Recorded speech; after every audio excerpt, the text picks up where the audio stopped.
çabuk seni beklediğim zaman her saniye bir nasıl.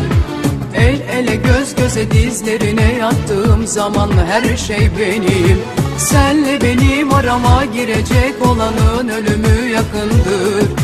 Kendi canın isterse gidersin ama benim canım çok acır. Demek ki böyle aşk dedikleri şey ne acılar çektim hey gidi hey. Şimdi bana mutluluk yakışır. Demek ki böyle aşk dedikleri şey ne acılar çektim hey gidi hey. Şimdi bana mutluluk yakışır.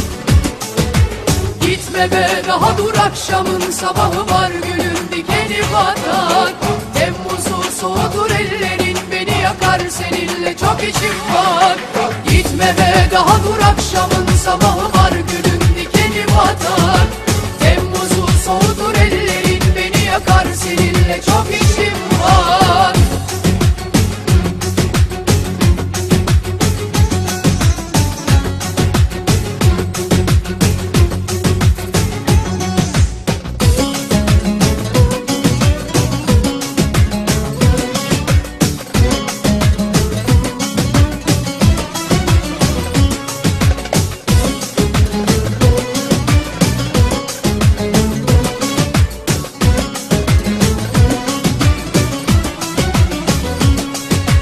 Kalbimi bombalıyor kuşkular sen çıkıp da gelene kadar.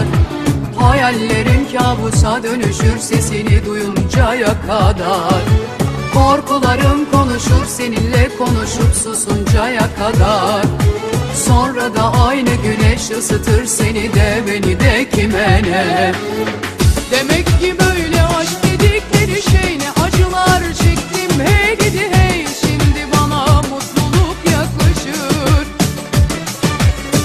Demek ki böyle aşk dedikleri şey ne acılar çektim hey gidi hey. Şimdi bana mutluluk yakışır.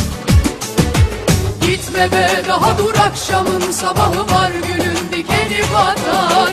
Temmuz'u soğutur ellerin beni yakar seninle çok içim var. Gitme be daha dur akşamın sabahı var gülüm dikeni batar. Temmuz'u soğutur ellerin beni yakar seninle çok içim var.